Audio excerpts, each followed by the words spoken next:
जय हिंद साथियों।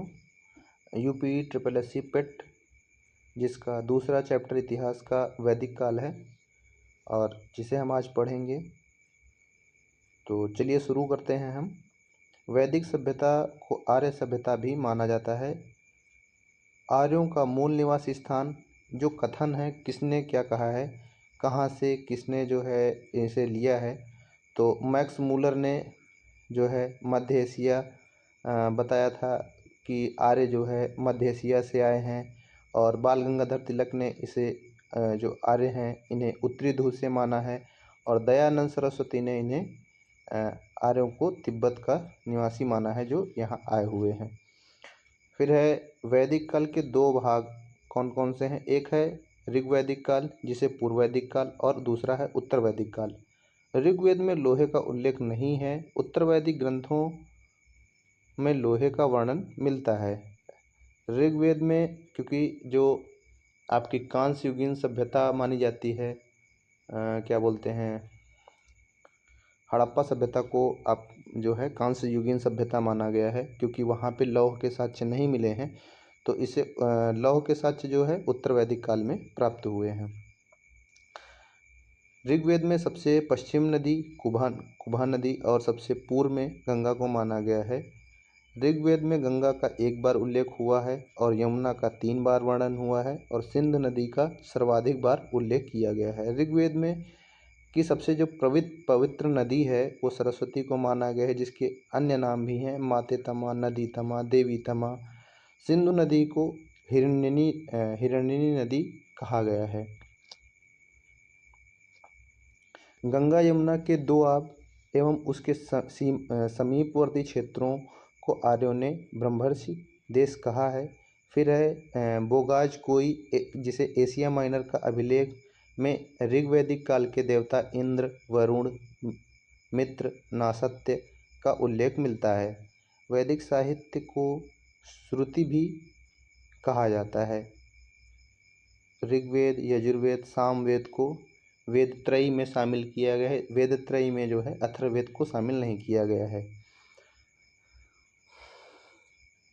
ऋग्वेद में जो है 10 मंडल, 1028 सूक्त और 10,552 ऋचाएँ शामिल हैं।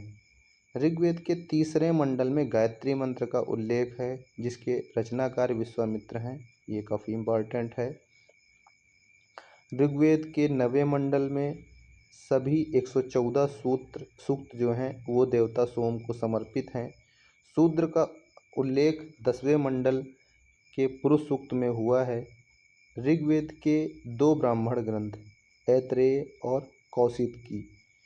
यजुर्वेद जो है गद्य और पद्य का वेद है। यजुर्वेद का अंतिम भाग जिसमें जो है वो ईशोपनिषद है। फिर है संगीत का वेद किसे कहते हैं, सामवेद को कहते हैं। सामवेद में मंत्रों को गाने वाला जो होता है उसे उद्गाता कहा जाता है।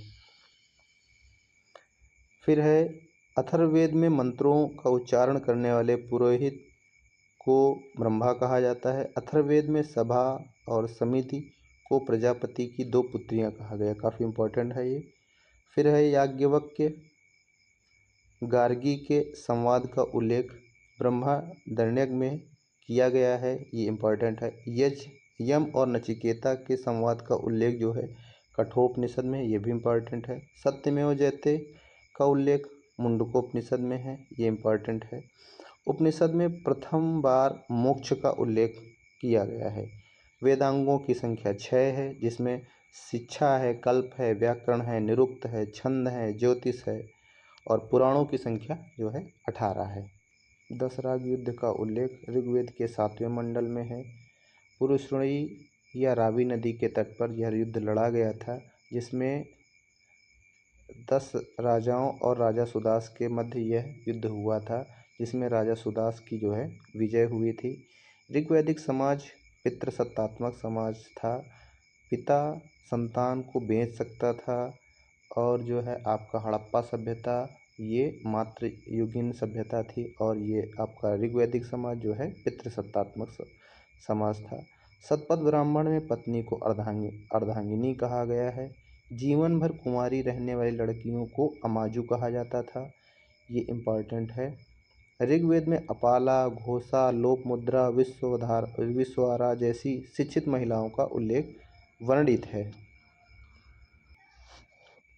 ऋग्वेद के 24 मंत्रों में कृषि का उल्लेख मिलता है।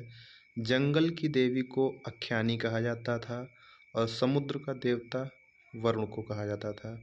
अथर्ववेद में परीक्षित को मृत्युलोक का देवता कहा गया है। सभा वृद्ध मनुष्यों की संस्था थी, जिसमें जो ये सभा थी, इसमें केवल जो वृद्ध मनुष्य थे, जो ज़्यादा समझदार थे, वही शामिल थे। ऋग्वेद में सभा का 8 बार और समिति का 6 बार उल्लेख किया गया है। शतपथ ब्राह्मण में 12 रत्नियों का उल्लेख मिलता है।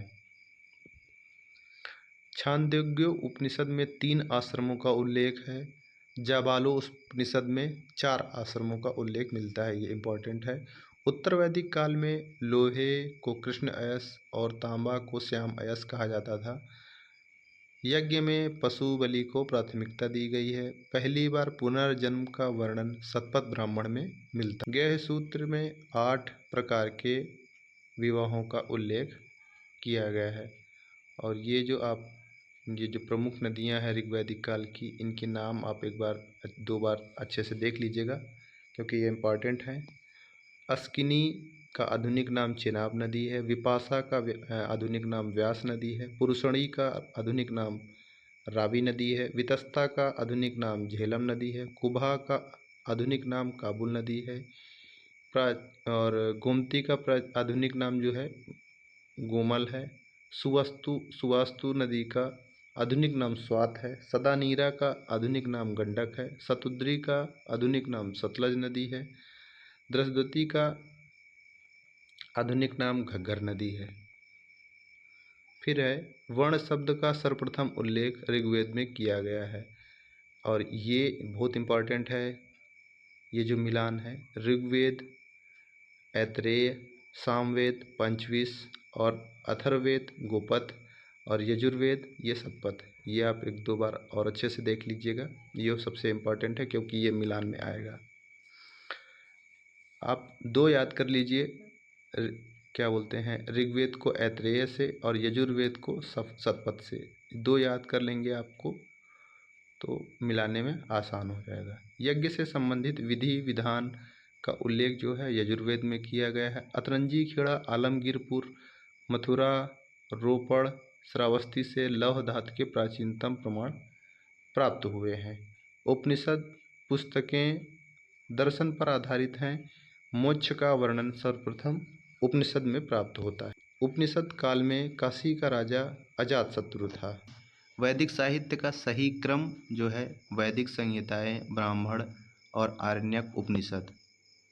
वैदिक देवताओं ने बृहस्पति को उनका पुरोहित माना। लोपामुद्रा ने कुछ वेद मंत्रों की रचना की थी। निष्क गले में पहने जाने वाला हार था। उत्तर वैदिक काल में प्रमुख नगर कुरु और पांचाल हैं। ऋग्वेद में जनता बलि कर्मकांड में विश्वास करती थी, न कि मूर्ति पूजा पर। वैदिक युग में प्रचलित लोकप्रिय शासन प्रणाली वंश परंपरागत राजतंत्र प्रचलित था। ऋग्वेद में सर्वाधिक प्रतापी देवता इंद्र, जिनके 250 सूक्त हैं, और अग्नि के 200 सूक्त उनको समर्पित हैं। इंद्र को युद्ध और वर्षा का देवता माना जाता था। महाभारत में के अन्य नाम जो हैं जय संहिता, सहस्त्री, सतसहस्त्री। समुद्र मंथन में वासुकी नामक नाग सर्प का प्रयोग किया गया था। तमसोमा ज्योतिर्गमय उपनिषद का कथन है। ऋग्वेद की मूल लिपि ब्राह्मी थी। संस्कारों की कुल संख्या 16 है और वेदांगों को पढ़ाने वाले अध्यापक को उपाध्याय कहा जाता था। तो आज ये वैदिक काल आपका समाप्त होता है, और ऐसे ही हम आपको वीडियो छोटे छोटे देते रहेंगे रिवीजन वाइज के लिए, और आप अपनी पेट की तैयारी करते रहिए ऐसे ही। तो चलिए, जय हिंद, जय भारत, धन्यवाद।